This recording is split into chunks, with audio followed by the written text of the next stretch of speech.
Ellen Driver, escorted this evening by Miss Willadine Dixon. Dove Cameron has made quite the name for herself, evolving from her Disney Channel days to more mature roles in Hollywood.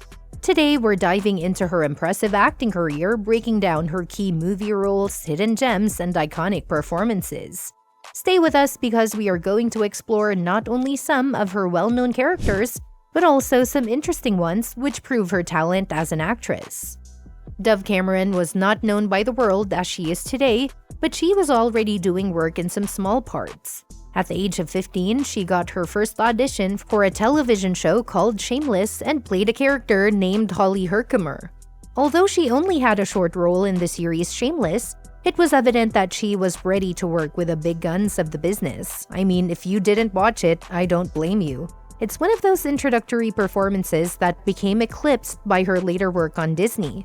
But that was a small part that was only going to get bigger roles. Dove's balancing of innocent cuteness and seriousness and heavy performances, even at such a young age, was there for everyone to see. And this is a pattern that is evident across her career. Naturally, most people first came to know Dove Cameron, who takes a dual role of Liv and Maddie in Disney Channel's TV series Liv and Maddie 2013 to 2017. This was Dove's breakthrough role, and let's face it, few Junos get to play two characters at the same time. Dove exploded on the scene with two extremes: the aggressive, boisterous character of Liv, a star in the making, and basketball-playing Matt Demure Maddie, who is as collected as they come. However, the way Dove has managed to portray these characters has kept viewers entertained for 4 seasons. The show provided an opportunity for Dove to demonstrate her comedic abilities, but it also gave her the chance to stretch her dramatic skills, particularly when the storyline took a more emotional turn. Plus, the pieces she crafted during the course of Liv and Maddie reinforced her vocal thriving, paving the way for her in music. The moment Liv and Maddie were coming to their last moments of completion, Dove accepted one of the roles that would later go to become one of her most popular roles ever, the character of Mal of the Disney Channel's Descendants 2015. Playing the daughter of Maleficent, well, that's quite a challenge. But Dove didn't spare any effort in every step of the work. Mal was dark, and the audience enjoyed seeing her. In a movie series filled with over-the-top characters, the one that Dove embodied as Mal was so brilliant that she was back for Descendants 2 2017 and Descendants 3 2019 as well. The Descendants trilogy was well executed in storytelling, musical, and dance performances, which propelled Dove to sizzling stardom, and rightfully so. But it also enabled her to play a role that grew across several films. Mal's battle of choosing between being a bad child or being good opened a room for Dove to display a different side of her acting. Well, everyone loves a good redemption story, don't they? In fact, after making a mark on animated television, Dove also geared herself up for the big screen, beginning with Barely Lethal 2015, which also featured expanding star Haley Steinfeld among others, including Samuel L. Jackson and Jessica Alba.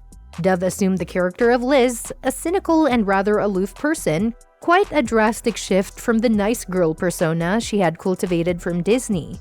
This was the ideal role for her to demonstrate her full breadth, using her humor but also getting to do a more tough character.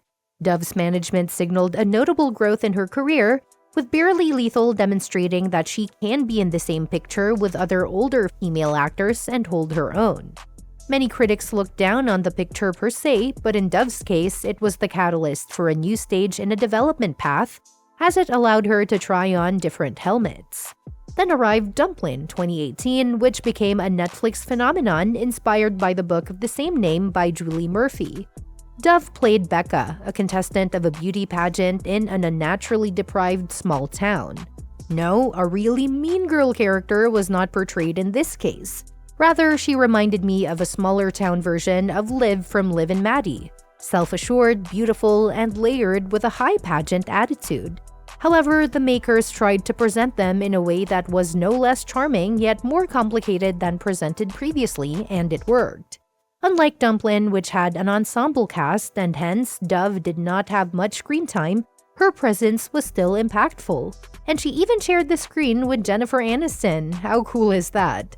Dove in 2022 directed her sights yet again with a provocative dark comedy, Vengeance, which BJ Novak directed and wrote.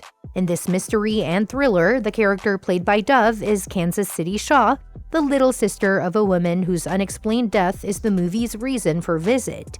And this time, rather than being gregariously loud and obnoxious as in the previous roles, her character was more muted in its loudness. However, she still got to play a reasonable role among the weird group of actors that made her somewhat inactive, yet provided a fulfilling, grounded, and fresh performance. The part that amused and delighted Dove in Vengeance was the way she was able to dip her toes into different emotional pools. Kansas City is not the most high maintenance of character types, nevertheless, she constitutes the center of the picture, presenting quiet and simple but powerful interludes amid the drama encircling her.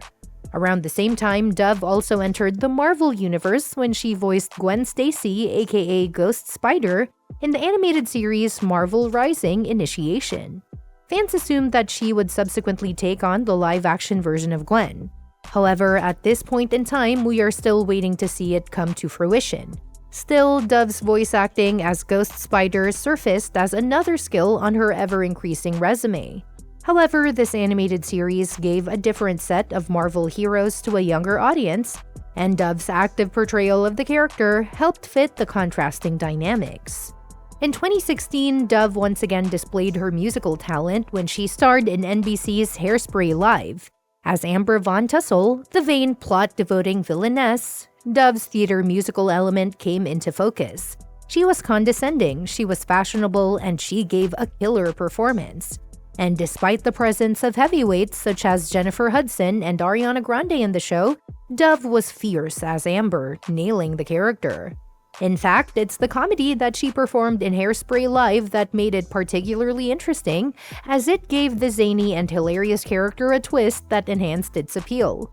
Still, it was a character that allowed her to satisfy her Broadway aspirations, however, this time around, it's for television.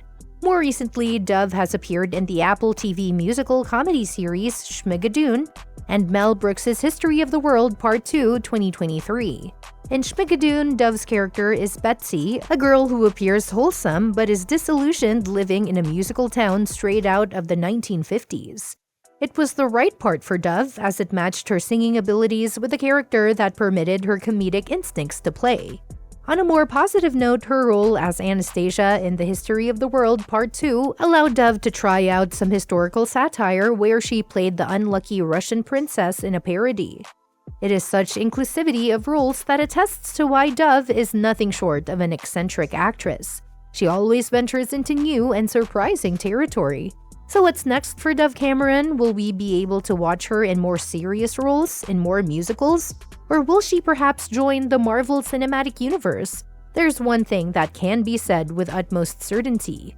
Dove has proved time and time again that she is not the kind of actress to cower at challenges, and that is precisely why we, the fans, love her. Which of Dove Cameron's roles surprised you the most? Could her upcoming projects take her in an even more unexpected direction? Let me know in the comments below. And if you enjoyed this deep dive, don't forget to hit subscribe and share your favorite Dove Cameron performance.